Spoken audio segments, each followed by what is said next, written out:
الحمد لله رب العالمين، والصلاة والسلام على خاتم الأنبياء والمرسلين وعلى آله وصحبه أجمعين، أما بعد، فأعوذ بالله من الشيطان الرجيم. بسم الله الرحمن الرحيم.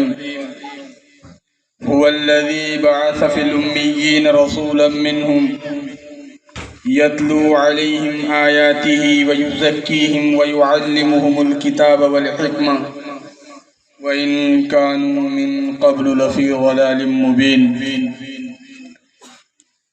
وعن أنس رضي الله تعالى عنه قال قال رسول الله صلى الله عليه وسلم: يا بني إن قدرت أن تصبح أو تمسي ما ليس في قلبك غش لأحد فافعل. يا بني وذلك من سنتي ومن أحيا سنتي فقد أحبني ومن أحبني كان معي في الجنة. اللهم صل وسلم بارك على محمد وعلى آل محمد كما صليت وباركت وترحمت على إبراهيم وعلى آل إبراهيم إنك حميد مجيد. درود شریف پڑھیں.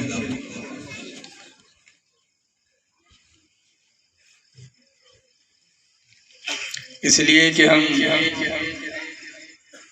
ایک ایسے عظیم عنوان سرکار دو عالم حضرت محمد صلی اللہ علیہ وسلم کی سیرت طیبہ، آپ کی پاکیزہ زندگی،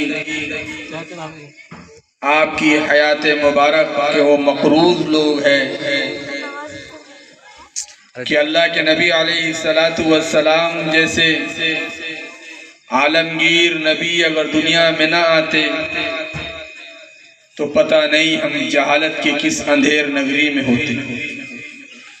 یہ صدقہ ہے کالی کملی والے گنبد خضرا کے مکی، رحمت للعالمین، راحت للعاشقین، شفیع المذنبین، مرتضی مجتبی مصطفیٰ، حاشر و عاقب، داعی اللہ، بشیر و نذیرہ، میرے اور آپ کے آقا سید ابرار احمد مختار، لوائے حمد کے اٹھانے والے، جنت کا در سب سے پہلے کھولنے والے، اپنے امت کے گنہگاروں کی شفاعت کرنے والے، مقام محمود پر مبعوث کیے جانے والے احمد مجتبی محمد مصطفیٰ صلی اللہ علیہ وسلم کا،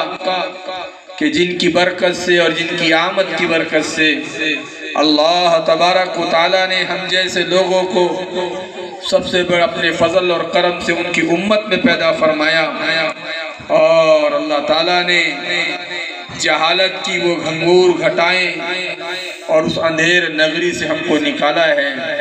اللہ ہمیں اپنے نبی پاک صلی اللہ علیہ وسلم کے زندگی کو پڑھنے، سمجھنے، سننے اور اس پر عمل پیرا ہونے کی توفیق عطا فرمائے. ہمارے عقیدہ توحید سے ڈرتا ہے. پورے دنیا کا باطل، چاہے وہ مشرق سے لے کر مغرب تک، شمال سے لے کر جنوب تک، ساتوں بر اعظموں میں، پہاڑوں کے دامن میں رہنے والے ہو یا پہاڑوں کی چوٹیوں پر، فضاؤں میں ہو یا دریاؤں میں، جہاں کئی بھی اہل باطل بستے ہیں، انہیں اہل ایمان کے نماز، روزے، حج، زکوٰۃ اور ہمارے معاملات سے کوئی مطلب نہیں. اس زمانے کا باطل بھی اور اس زمانے کا باطل بھی اگر کسی چیز سے چڑھتا ہے تو وہ ہمارے عقیدہ توحید سے چڑھتا ہے. اور عقیدہ توحید یہ بنیادی عقیدہ ہے. اس لیے علماء نے لکھا ہے 3 بنیادی عقیدے ہیں: توحید، رسالت اور آخرت. یہ 3 بنیادی عقیدے ہیں، اور یہ تینوں بنیادی عقیدے پر ہر بچے پر، ہر بڑے پر محنت ہونی چاہیے، ہر عورت پر محنت ہونی چاہیے. میں علماء کی بھی توجہ چاہوں گا، ہمارے ممبروں سے عقائد پر بات کرنا بند ہی ہو گئی. اب تو شاید ہم عقائد پر زیادہ نہیں بولتے، حالانکہ میرے بھائیوں، آپ قرآن کریم اٹھاؤ، احادیث مبارکہ اٹھاؤ، اور میدان محشر کا جو کامیابی اور ناکامی کا اللہ تعالیٰ اعلان کریں گے تو اس کی بنیاد عقیدے کی خرابی اور عقیدے کی صحت ہوگی۔ اگر قیامت والے دن عقیدہ صحیح ہے، اگر عمل گڑبڑ ہو گیا تو امید ہے اللہ تعالیٰ معاف کر دیں گے، یا سزا بھگت کر اللہ اور معاف کر دیں گے، لیکن اگر عقیدہ گڑبڑ ہو گیا تو اللہ تعالیٰ خود معاف نہیں کریں گے۔ ان اللہ لا یغفر ان یشرک بہ ویغفر ما دون ذلک لمن یشاء، کہ اللہ تعالیٰ شرک کو معاف نہیں کریں گے جو اس کی توحید کے اندر سوراخ کرتا ہے۔ اور عجیب بات ہے، جب یہ بات آئی تو میں آپ کو یہ بات بتاؤں کیونکہ سورت سیرت کو اس کا آپ کا یہ آخری مرکزی پروگرام ہے، جیسے شرک فی الالوہیت حرام ہے، شرک فی الالوہیت سے آدمی اسلام سے نکل جاتا ہے، ایسے ہی شرک فی النبوت والرسالت سے بھی آدمی اسلام سے نکل جاتا ہے۔ شرک کی دو قسمیں، کتنی قسمیں ہیں بولو؟ ایک ہے شرک فی الالوہیت اور ایک ہے شرک فی النبوت۔ اللہ کے نبی کے نبوت میں بھی اب کوئی شریک نہیں ہو سکتا، اور اللہ تبارک و تعالیٰ کی الوہیت میں بھی کوئی شریک نہیں ہو سکتا۔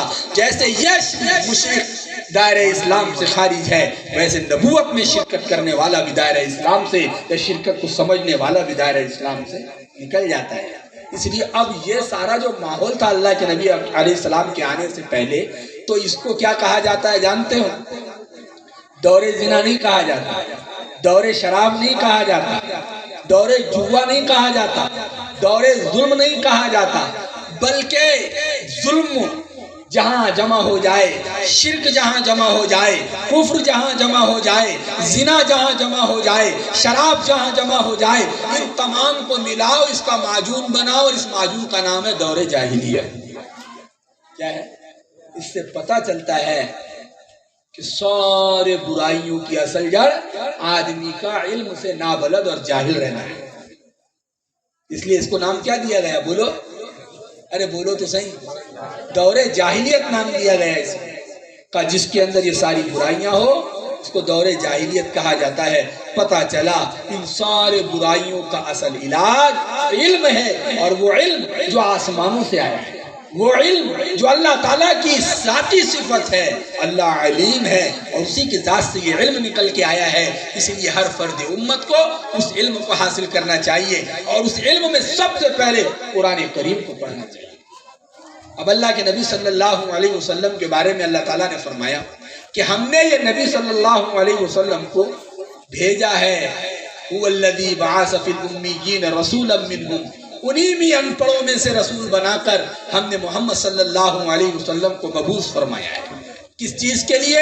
یتلو علیہم آیاتہ، جو تمہارے درمیان میں قرآن کریم کی آیتوں کی تلاوت کر سکے، تمہیں قرآن کریم سکھلائے۔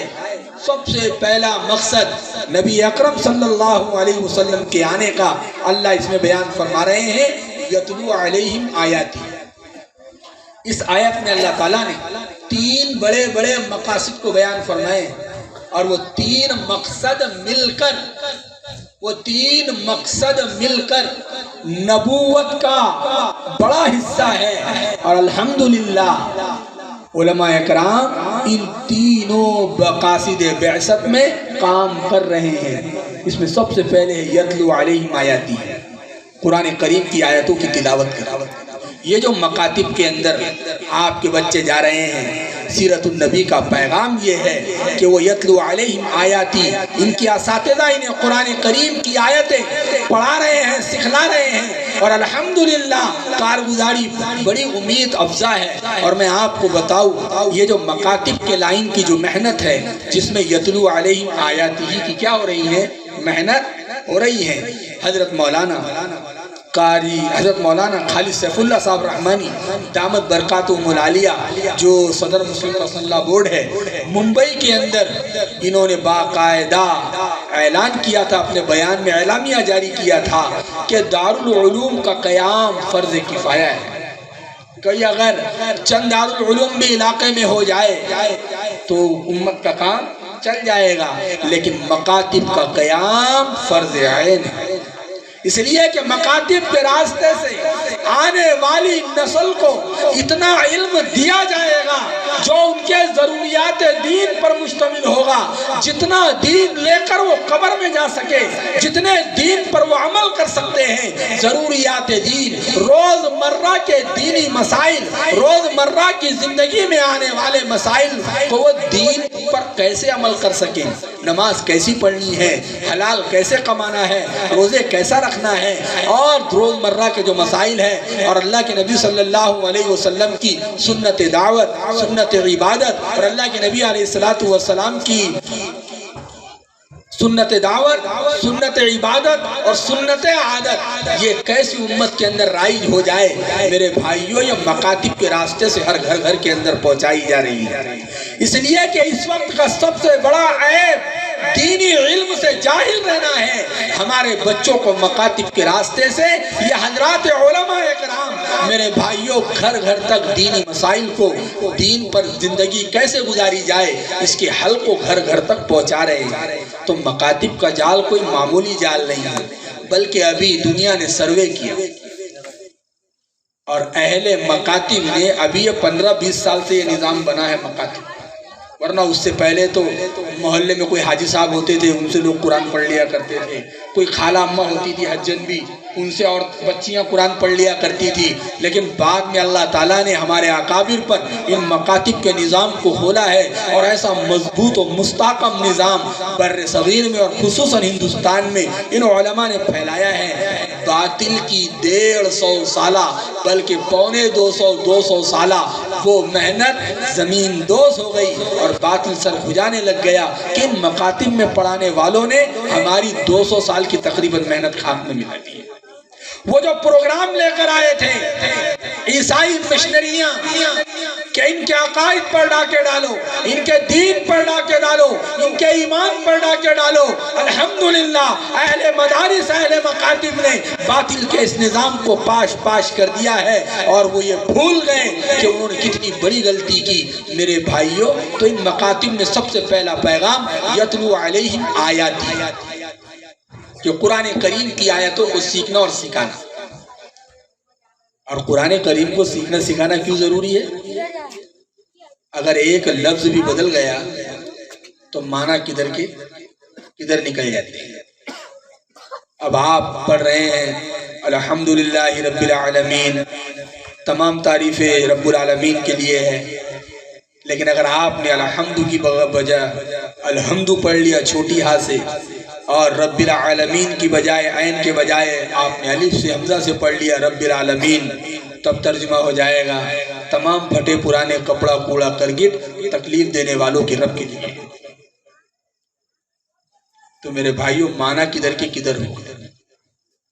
اب ایک لفظ بدلا، مکاتب میں اس لائن کی محنت ہو رہی کہ بچے صحت کے ساتھ قرآن پڑھ سکیں۔ اتنا قرآن صحت کے ساتھ فرض عین ہے پڑھنا اور سیکھنا، جس قرآن کے پڑھنے پر ہماری 4 رکعت نماز کیا ہو جائے؟ صحیح ہو جائے۔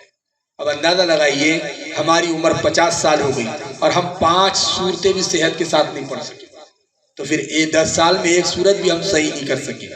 اس کی وجہ کیا؟ اس کی وجہ ہماری اپنی غفلت، اس کی وجہ ہمارا اپنا علماء کی محفل میں نہیں آنا اور مجلس میں نہیں بیٹھنا، علماء کے پاس جا کر اپنے قرآن کو صحیح نہیں کرنا، یہ سب سے بڑی وجہ ہے۔ اس لیے جہاں پر مکاتب چل رہے ہیں، تعلیم بالغان کا کئی نظم ہوگا، آپ اپنے قرآن کو ان علماء، ان حفاظ اکرام کے پاس بیٹھ کر صحیح کریے۔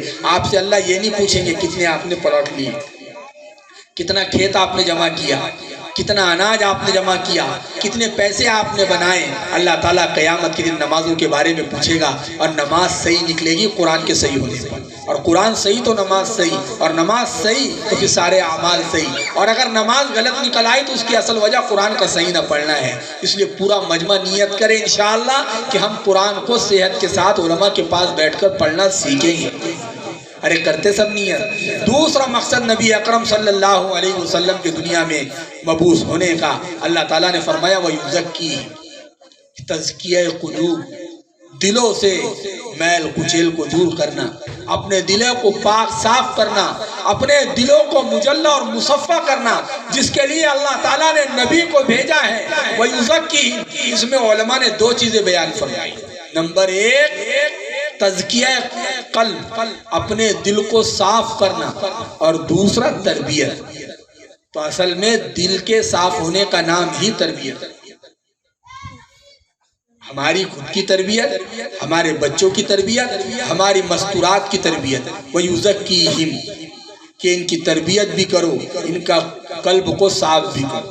اس لیے کہ دل اور دماغ یہ برتن ہے۔ مجھے بتائیں، ہمارے گھروں میں دودھ رکھنے کے برتن ہوتے ہیں، سبزی رکھنے کا برتن ہوتا ہے، تو کیا ہم دودھ اور سبزی خراب برتن میں رکھتے ہیں، گندے کچرے کے برتن میں رکھتے ہیں؟ اگر کوئی اس ایسے برتن میں دودھ کو اور سبزیوں کو رکھتا ہے اور کھانے پینے کی چیزوں کو اور اچھی چیزوں کو رکھتا ہے، تو بتاؤ کیا وہ چیز اچھی باقی رہے گی؟ بلکہ دودھ پھٹ جائے گا، سب ترکاری سبزیاں بگڑ جائے گی۔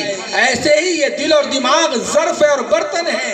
یہ دماغ اگر خراب ہے، یہ دل اگر خراب ہے، تو اس میں اللہ کے ذکر کا نور بھی نہیں اتر سکتا، اس میں کسی کی محبت کی بات بھی نہیں اتر سکتی، اور اس کے اندر کسی کے لیے خیر کا جذبہ بھی موجود نہیں ہو سکتا۔ اس لیے سب سے پہلے دل اور دماغ، یہ دو برتنوں کو ہمیں ان تمام رذائل سے اور ان تمام برائیوں سے صاف کرنے کی ضرورت ہے۔ اس لیے کہ اللہ کے نبی علیہ السلام آئے اس لیے کہ ہمارا دل ایک دوسرے سے کیا ہو، صاف ہو۔ یہ نبوت کے مبعوث ہونے کے عظیم مقاصد میں ایک اہم مقصد ہے کہ تزکیہ قلوب، دلوں کا تزکیہ ہو جانا۔ میرے بھائیوں، ہم صرف ذکر کرنے کو تزکیہ قلب پہ سمجھتے ہیں، حالانکہ ذکر تو ابتدا ہے اور انتہا کیا ہے؟ فرمایا کہ آدمی اپنے لیے وہی پسند کرے جو اپنے بھائی کے لیے وہی پسند کرے جو اپنے لیے پسند کرتا ہے۔ اس لیے حضرت انس رضی اللہ تعالیٰ عنہ فرماتے ہیں، ترمذی میں روایت موجود ہے، اللہ کے نبی علیہ السلام نے فرمایا، حضرت انس فرماتے ہیں کہ مجھ سے اللہ کے نبی نے فرمایا، یا بنیا، اے میرے بیٹے، ان قدرت ان تصبح او تمسیا، اگر تو اس بات پر قادر ہو جائے کہ تو صبح اور شام اس حال میں کرے، ما لیس فی قلبک غش لأحد فافعل، کہ تیرے دل میں کسی کے لیے کوئی کھوٹ، کوئی کینہ نہ ہو، تو اس کو کر۔ اور پھر فرمایا، یا بنیا ان من ذالک من سنتی، اے میرے بیٹے، دل کو صاف رکھنا، کینے سے دل کو پاک رکھنا، یہ میری عظیم سنت میں سے ہے۔ اور پھر آپ نے آگے فرمایا، سنو، من احیا سنتی، جو میری سنت کو زندہ کرتا ہے، فقد احبنی، تحقیق کہ اس نے مجھ سے محبت کی۔ جس نے میری سنت کو زندہ کیا، گویا اس نے مجھ سے محبت کی۔ وَمَنْ أَحَبَّنِي كَانَ مَعِيَ فِي الْجَنَّةِ، اللہ کے نبی نے فرمایا، اور جس نے مجھ سے محبت کی وہ جنت میں میرے ساتھ ہے۔ کتنی چھوٹی سی بات ہے۔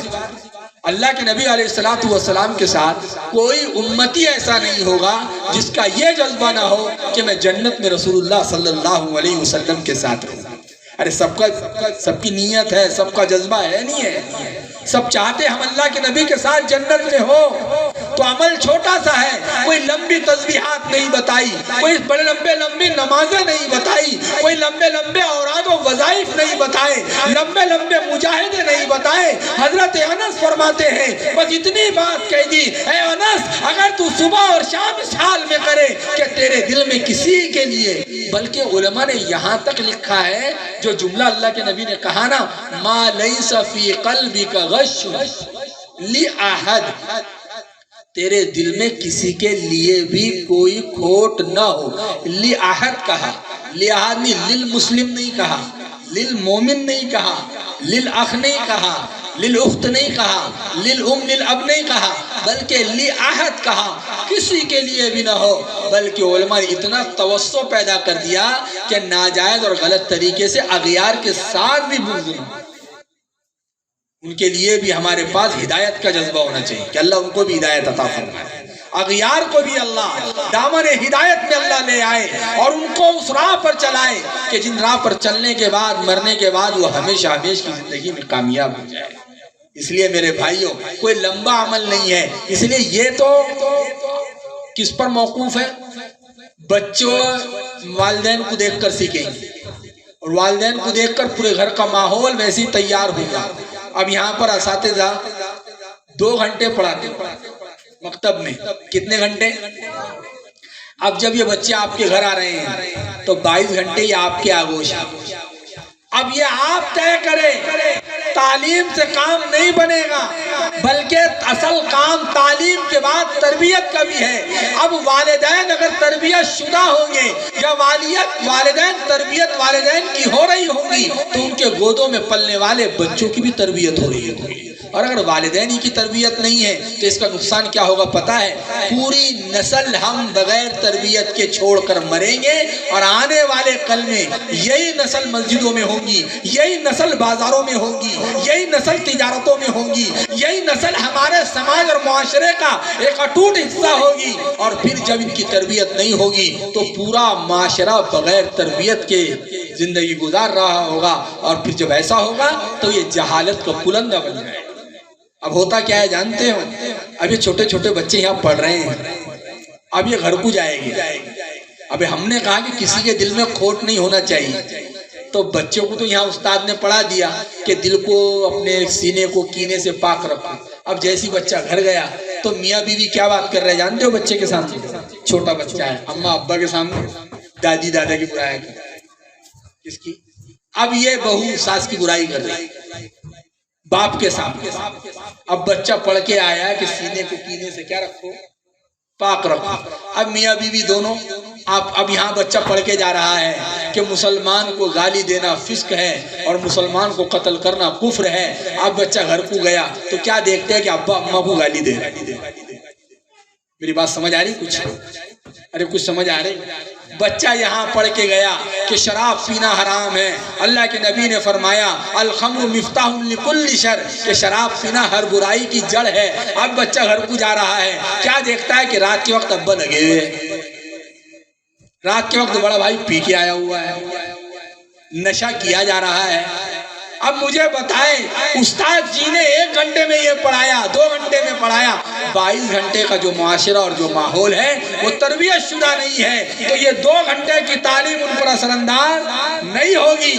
اس کے لیے والدین کو اپنے گھروں کا ماحول بھی صحیح کرنا ہوگا. اب یہاں پر چھوٹی چھوٹی بچیاں پڑھ کے جا رہی ہیں. الحیاء شعبۃ من الایمان, اللہ کے نبی علیہ الصلوۃ والسلام نے فرمایا الایمان بضع و سبعون شعبہ, کہ ایمان کے 70 سے زیادہ شاخیں ہیں اور اس میں افضلھا قول لا الہ الا اللہ, سب سے افضل شاخ لا الہ الا اللہ کا کہنا ہے. وادناھا اماطۃ الاذى عن الطریق, اور ہلکی شاخ آخری شاخ راستے سے تکلیف دہ چیز کو ہٹا دینا ہے. والحیاء شعبۃ من الایمان, اور اس میں حیا, پردہ, شرم یہ ایمان کا اہم حصہ ہے. اب بچے نے یہاں پڑھ کے گیا تو کیا دیکھتا ہے؟ بچی گھر پر گئی تو کیا دیکھتی ہیں کہ امی جان اغیار کے دکانوں سے بغیر پردے کے سامان خرید رہی ہے. اب مجھے بتائیں مکتب میں تعلیم کا اثر ہوگا یا والدین کے کردار کا, ان کی تربیت کا, ان کی زندگی سے نکلنے والے اعمال و سکنات کا اثر ہوگا. اس لیے میرے بھائیوں مکاتب اور جاندار بن جائیں گے اس وقت جس وقت بچوں کے ساتھ ساتھ ان بچوں کے والدین جو ان بچوں کا پہلا مدرسہ ہے وہ ماحول اگر صحیح ہو گیا, اللہ کی قسم ہمارے بچے اہل کفر اور اہل شرک کے درمیان میں رہ کر بھی لا الہ الا اللہ کے ترانے پڑھیں گے.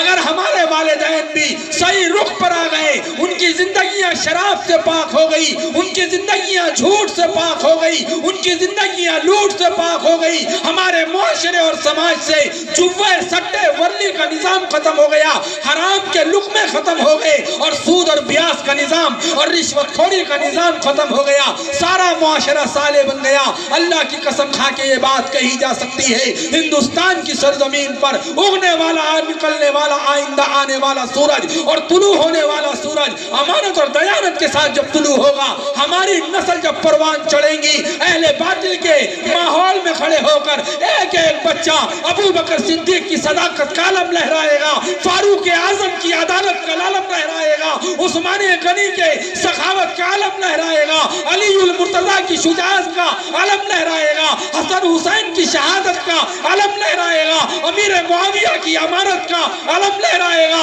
امام اعظم ابو حنیفہ کی فقاہت کا علم لہرائے گا، امام بخاری کی سند استقامت کا علم لہرائے گا، اور حضرت غوث پاک عبد القادر جیلانی، حضرت خواجہ معین الدین چشتی اجمیری رحمت اللہ علیہ کی ولایت کا علم لہرائے گا۔ یہ بچوں کو جہاں کھڑے کر دو گے یہ دین کے داعی بنیں گے، یہ بچے جہاں کھڑے ہوں گے یہ امانت کے نشان بنیں گے، یہ بچے جہاں کھڑے ہوں گے دیانت کے علم بردار بنیں گے۔ لوگ کہیں گے اوہو یہ ہے محمد رسول اللہ کی امت، یہ بننے کو ہمارا دل چاہتا ہے۔ پھر ہم بھی یہ کہہ سکیں گے جو نعرہ صحابہ نے چائنا کی سرحدوں میں جا کر لگایا تھا، پھر ہم بھی وہی نعرہ لگا سکیں گے، مثلنا، ہماری طرح ہماری طرح۔ اس لیے سب سے پہلے ہم کو اپنے معاشرے کو شراب سے، یہ تو بچے چھوٹے ہیں، انہوں نے تو کچھ نہیں دیکھا۔ النقش فی الصغر، العلم فی الصغر کالنقش علی الحجر، کہ بچپن میں دیا جانے والا علم یہ پتھر پر نقش کے مانند ہوتا ہے۔ میرے بھائیوں، بچے تو چھوٹے ہیں، ساری محنت ان پر ہی ہو رہی ہے، بڑوں پر محنت کا کیا نظام؟ اب ہم کہتے ہیں کہ ہم چلہ بھی لگائے، ہم 4 مہینے بھی لگائے۔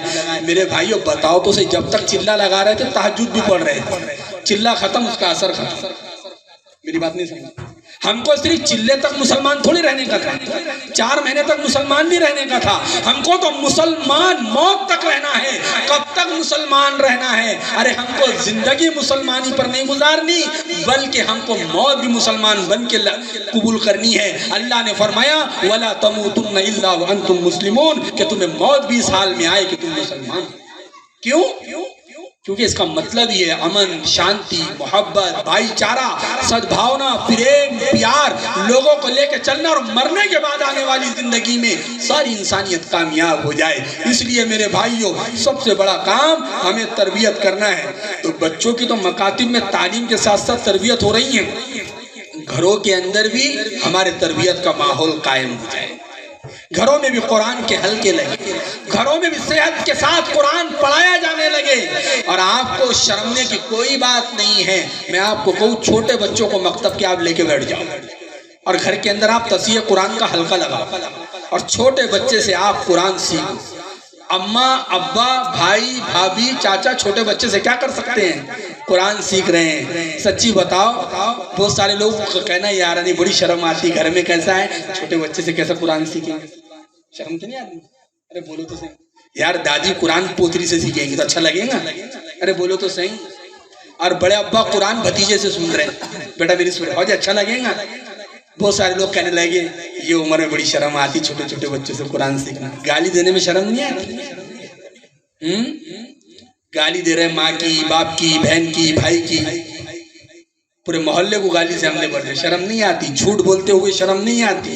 کسی کا مال کھاتے ہوئے شرم نہیں آتی؟ کسی پر ظلم کرتے ہوئے شرم نہیں آتی؟ کہیں جھگڑا انگار لگاتے ہوئے شرم نہیں آتی؟ کسی کی چغلی کرتے ہوئے شرم نہیں آتی؟ غیبت کرتے ہوئے شرم نہیں آتی؟ یہ سارے برائیاں بڑے شوق سے کرتے ہیں، اور شرم کہاں آ رہی ہیں؟ قرآن کے پڑھنے۔ پورا مجمع نیت کریں انشاءاللہ، جو بچے کس کے گھر کے بچے مکتب میں پڑھتے ذرا ہاتھ اٹھا کے بتاؤ۔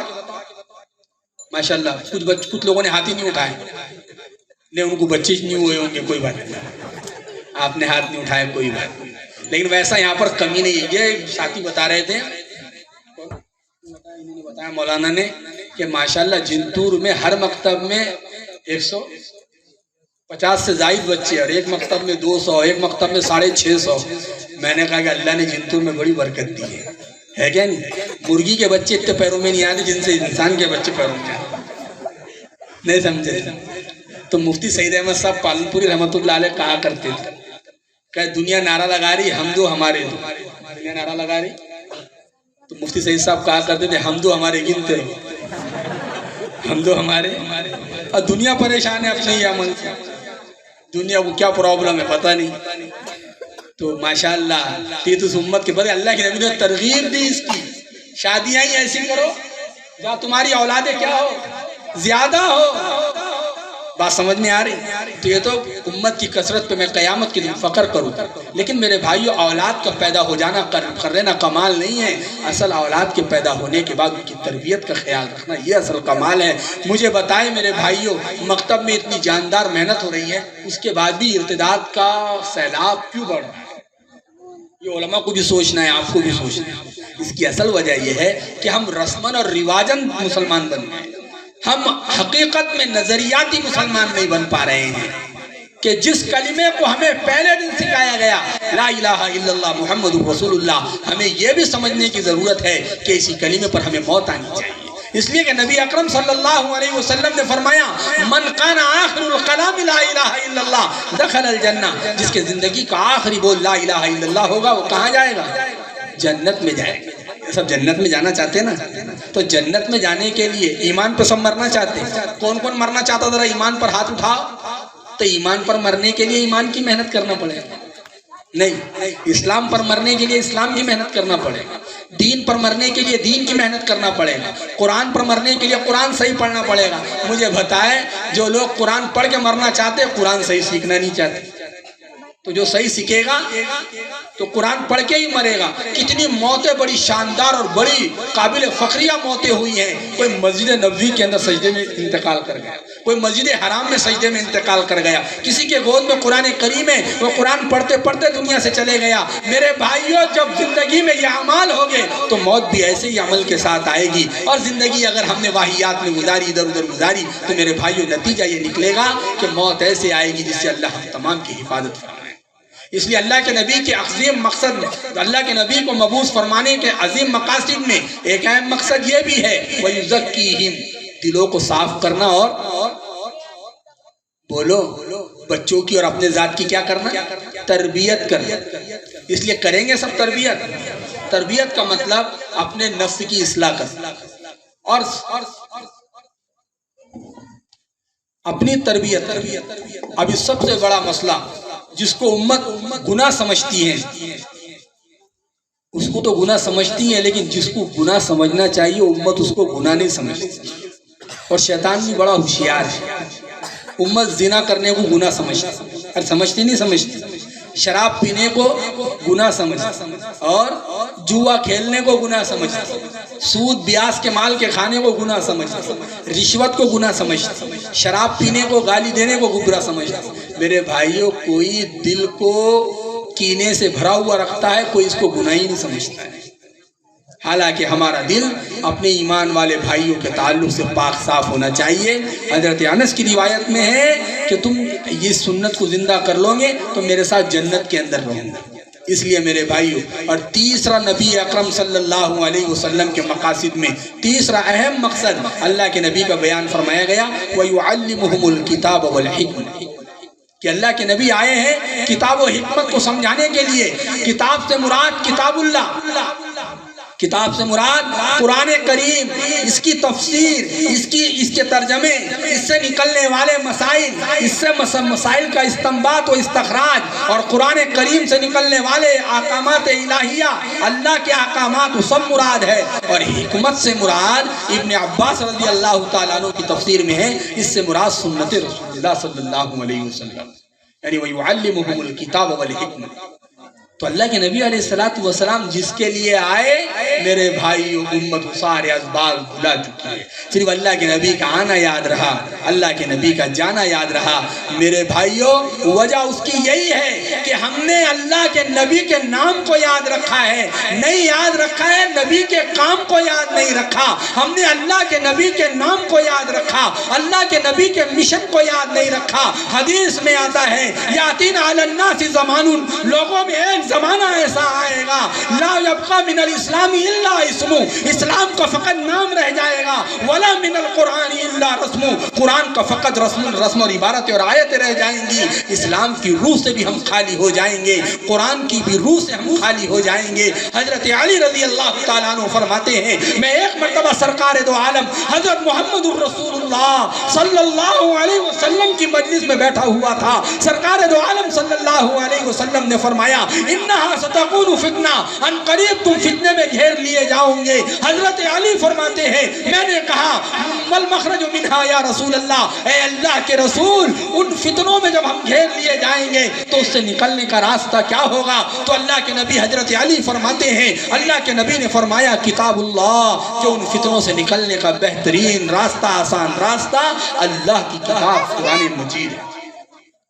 یہ دستور ہے ہمارے لیے، اور یہی قرآن جو اللہ نے ہمیں دیا ہے اسی میں اللہ نے فرمایا ہے جتنے احکامات میں نے تم پہ نازل کیے، چاہے نماز ہو، چاہے روزہ ہو، چاہے زکوٰۃ ہو، چاہے حج ہو، چاہے معاشرت ہو، چاہے معیشت ہو، چاہے اخلاق ہو، چاہے عبادت ہو، چاہے تمہارا زندگی کا جون سا بھی عمل ہو، میں نے تم کو بہترین نبی عطا فرمایا۔ لقد کان لکم فی رسول اللہ اسوۃ حسنہ، کیا پیغمبر کے طریقے پر میرے حکم کو پورا کرتے جاؤ۔ میرے بھائیوں، اس امت کی امتیازی شان تھی نبی سے محبت کرنا، اس امت کی امتیازی خصوصیت تھی نبی کی سنتوں کو اپنانا۔ اور ایک بات آپ یاد رکھیں، اللہ نے اپنے پیغمبر کی سنتوں میں رعب رکھا ہے، رعب ہے اللہ کے نبی علیہ السلام کی زندگی میں۔ اس لیے اللہ کے نبی نے وہ جو بات ارشاد فرمائی کہ مجھے اللہ تعالیٰ نے 6 چیزوں میں دوسرے لوگوں پیغمبروں پر فضیلت عطا فرمائی، اس میں سے ایک یہ بھی ہے کہ اللہ نے مجھے 1 مہینے کی مسافت کا رعب عطا فرمایا، مسیرۃ شہری، 1 مہینے کے برابر۔ جب ہم چلتے چلتے چلتے جس مقام پہ پہنچیں گے وہاں پر اگر کوئی دشمن کھڑا ہے تو اللہ کے نبی کہتے ہیں میں اگر یہاں کھڑا ہوں تو میرا رعب اتنے دور اس کے دل پر پڑے گا۔ پتہ چلا کہ نبی کی سنتوں پر اللہ نے رعب رکھا ہے، اور ہمارے نوجوان سنتوں سے خالی ہوتے جا رہے ہیں۔ ہمارے نوجوان یہودیت کے طریقوں کو فالو کر رہے ہیں، عیسائیت کے طریقوں کو فالو کر رہے ہیں، مجوسیت اور اغیار کے طریقوں کو فالو کر رہے ہیں۔ ہاتھوں میں کڑے ہیں، کانوں میں بالیاں ہیں، اور گلوں میں پٹے ہیں، اور ہمارے بال بھی عجیب انداز میں ہیں۔ او میرے بھائیوں، کیا ہمیں نبی سے بیزاری ہو گئی؟ کیا ہم نبی سے نفرت کرنے والے ہو گئے؟ کیا نبی سے اچھا ہمیں دیالو میالو کوئی اور مل گیا ہے؟ نبی تو میرے اور تمہارے لیے روتا رہا، میرے اور تمہارے لیے نبی تڑپتا رہا، میرے اور تمہارے لیے نبی بلکتا رہا۔ آؤ تمہیں بتاتا ہوں، نبی کی وہ حدیث بھی پڑھو کہ نبی اکرم صلی اللہ علیہ وسلم بقی میں موجود ہے، روایت میں موجود ہے کہ اللہ کے نبی نے ہاتھ اٹھائے ہوئے ہیں اور بقی کے مرنے والوں کے لیے اللہم اغفر لی امتی، اللہم اغفر لی اہل البقی، اے اللہ بقی والوں کی مغفرت فرما دے، اے اللہ میری امت کی مغفرت فرما دے۔ چلتے پھرتے اللہ کے نبی علیہ السلام نے اس امت کی مغفرت مانگی ہے، میرے تمہارے لیے مغفرت مانگی ہے۔ روایت کے اندر ہے، امی جان فرماتی ہے ایک مرتبہ میں اللہ کے نبی علیہ السلام گھر میں داخل ہوئے اور میں نے اللہ کے نبی کے چہرے پہ بشاشت کو دیکھا تو میں نے اللہ کے نبی سے فرمایا یا رسول اللہ میرے لیے دعا فرما دیجئے۔ اللہ کے نبی علیہ السلام کے نبوت والے ہاتھ اٹھ گئے۔ اللہ کے نبی نے فرمایا اللہم اغفر لی عائشہ ما تقدم من ذنبها وما تأخرت، اے اللہ وما اسرت وما اعلنت، اے اللہ میرے عائشہ کے اگلے پچھلے گناہ معاف فرما دے، اے اللہ میرے عائشہ کے علانیہ اور پوشیدہ گناہ معاف فرما دے۔ روایت میں ہے، مسند بزار کی روایت ہے، امی جان کی خوشی کی انتہا نہ رہی۔ امی جان حضرت عائشہ خوشی کے مارے جب یہ دعا امام الانبیاء کے زبانی سنی تو روایت میں ہے سر گود میں جا گرا خوشی کے مارے۔ تو اللہ کے نبی نے فرمایا عائشہ میں نے تجھے ایک دعا دی ہے، تو اتنی خوش ہوئی ہے، قسم اس پیدا کرنے والے کی میں ہر فرض نماز کے بعد اپنی امت کے لیے دعا مانگتا ہوں۔ ہمارے لیے مغفرت کی دعا مانگ کے نبی چلے گئے ہیں، اور ہمارے نوجوان اس نبی سے پہننے میں، رہنے میں، کھانے میں، اوڑھنے میں، زندگی کے گزر بسر میں، دن اور رات میں، ہر عمل میں نبی اکرم صلی اللہ علیہ وسلم کی سنتوں کو چھوڑ رہے ہیں۔ ہمیں معیوب نظر آ رہی ہے نبی کی سنت، حالانکہ میرے بھائیوں آپ اندازہ نہیں کر سکتے۔ روایت کے اندر ہے اللہ کے نبی علیہ السلام فرماتے ہیں اللہ تعالیٰ نے ہر نبی کو ایک دعا دی تھی۔ ویسے نبی کی تو ساری دعائیں کیا ہوتی؟ ایک دعا عطا فرمائی، سارے نبیوں نے مانگ لی۔ حضرت آدم علیہ السلام نے اپنے جنت کی لفظش کو مانگ لیا، ربنا ظلمنا انفسنا وان لم تغفر لنا وترحمنا لنکونن من الخاسرین۔ حضرت نوح علیہ السلام نے اپنے ستانے والوں کے لیے بدعا کر دی۔ حضرت یونس علیہ السلام نے مچھلی کے پیٹ سے نکلنا مانگ لیا، ہر ایک نے مانگ لیا۔ ہمارے نبی نے کہا میں نے وہ دعا قیامت کے لیے اٹھا کے رکھی ہے، اس دعا کے ذریعے میں اپنی امت کے گنہگاروں کی شفاعت مانگوں گا۔ شہروں میں چراغ حج جلانے مصطفیٰ آئے، بتوں سے کچھ نہیں ہوتا بتانے مصطفیٰ آئے، خدا کے لاڈلے ہو کر ہمارے غم میں تڑپے ہیں، ہمیں خوابید غفلت سے جگانے مصطفیٰ آئے۔ تیری عظمت کو مکہ کے مکینوں نے نہیں سمجھا، مدینے والے پڑھتے تھے ترانے مصطفیٰ آئے۔ مٹا کر سنت داڑھی کرو گے سامنا کیسے کہ جس دم خود آب کوثر پلانے مصطفیٰ آئے۔ اٹھو یارو کمر باندھو، ہر جہاں کے انسان کو سمجھاؤ، عذابات جہنم سے بچانے مصطفیٰ آئے صلی اللہ علیہ وسلم۔ وما توفیقی الا